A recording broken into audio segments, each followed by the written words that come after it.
Welcome to my studio. It is, I would like to be able to say it is tidy. It is tidy here. It is not tidy over there. But then, if you know me at all, you've come to expect this from me. And by the time I start painting again, which probably won't be until the new year now, it will be tidy for a very small amount of time. And that's just how it goes. We make a mess while we're painting and doing things, and then we tidy up, and then we make a mess, and then we tidy up. And that's the way it is. I'm not immune from being a complete disaster, but remarkably, I actually know where everything is. Whereas when I tidy up, I often don't know where anything is. So sometimes it's better to be a bit of a mess. I just decided that I would do this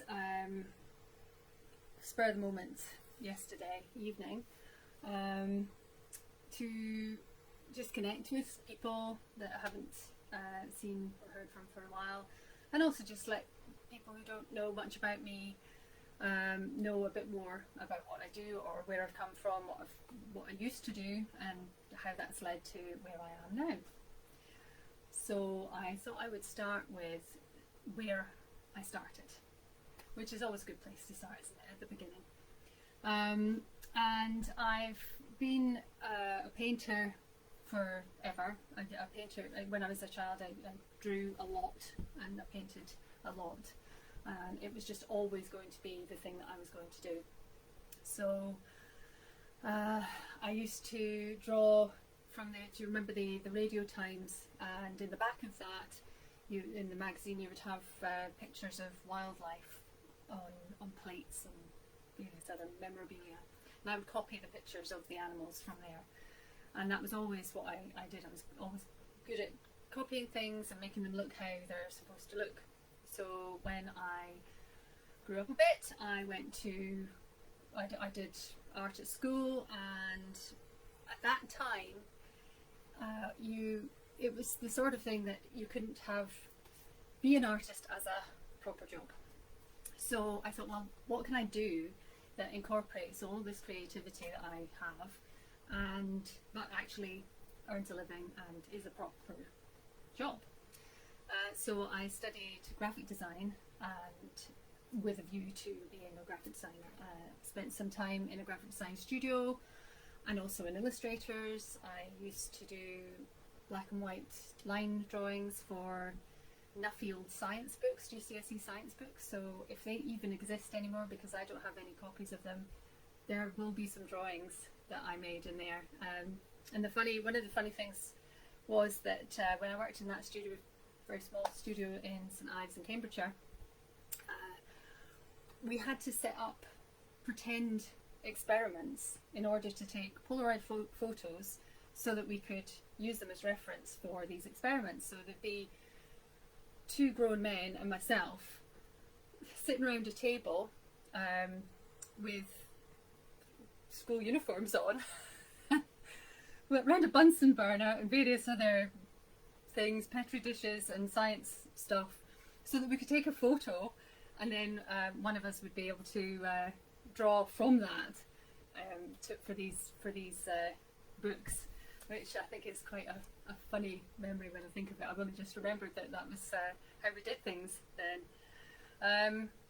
So that was supposed to be my proper job, and I tried very hard to get a job when I moved up to this area in my early 20s, to get a job in graphic design, and it just wasn't happening for me. And in the end, I worked in many other unrelated fields, but every job that I did, I brought some aspect of my creativity and my artistry into that, whether it was when I worked at a video store and did some of the posters for the window. I worked in a dress shop, and when they had their various displays for spring, I would paint hares to put in the window, or Christmas or summer I did parrots. So I was always doing something that was creative in the jobs that I did. When I had my son in 2002, yes, just checking, I decided, well, no, I didn't decide actually. I was given a set of pastels and was told that with all this time that I had, not working and having a baby, that I should take up painting again. So with my pastels and a new baby, I did start doing portraits. And I did quite well at it. I set up my business officially, portraits, etc., in 2004, and I worked for a long time as a commissioned portrait artist, painting people and pets. So while I'm on the subject of that, these are not quite as old as 2004, but this is one that I did of my own cats as an example. This was 2012, and that was the sort of thing I was doing. I don't know why I put the grass in that weird way in the front. I certainly wouldn't do that now. But that's my fluffy puppies, my babies. So that's one of the portraits that I did. Lots of dogs and cats and even guinea pigs. Lots of children and people, memorial portraits as well. This is a people portrait I did in pastel of my son. Sorry about the reflections there. See that? Okay, that's my son, Aidan, and that's in pastel. So this was my bread and butter work for a good many years. I also still enjoyed painting animals, so, and birds. Again, these are pastel.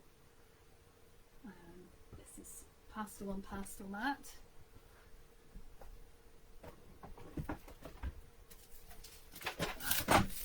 And the lovely cute piggies.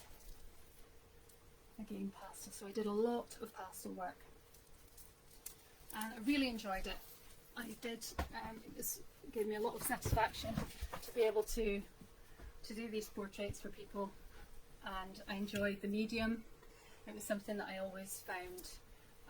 A lot of people found it too messy, but I found it really user friendly for me. It gave me the detail that I craved, and it worked in this soft blendable way, which I really enjoyed. So I taught a lot in art groups, local art groups, did demonstrations for them, and enjoyed that too.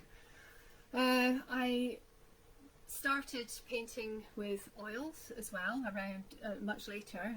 It was mostly pastel painting that I did at first, and then I started with oils, and I really enjoyed that because it was still very blendable, and I had been quite afraid of it to start with because I didn't really understand all the terms that were used, and it was quite intimidating.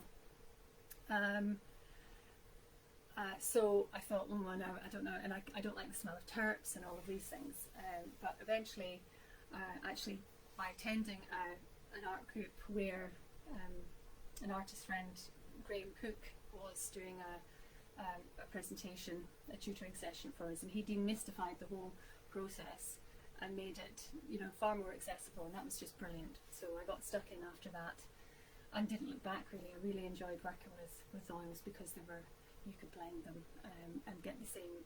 I always wanted that sort of lifelike quality to my work at that point in my career. So fast forward many years later, and I have been doing traditional realism for nearly 20 years at that point, and finding it harder and harder to sit down at the easel and actually get my commissions done, because I'm procrastinating and I'm getting up to make countless cups of tea, and finding it just too I suppose the thing was that I knew what the outcome was going to be. I knew that I could deliver. I knew that I just had to follow a process and I would get there at the end. And there wasn't enough of a creative stimulus in it for me anymore. So after all those years, I decided I really wanted to break out of that box that I put myself in. I always appreciated other people's more expressive, colourful work, but I just did not know how to get there for myself.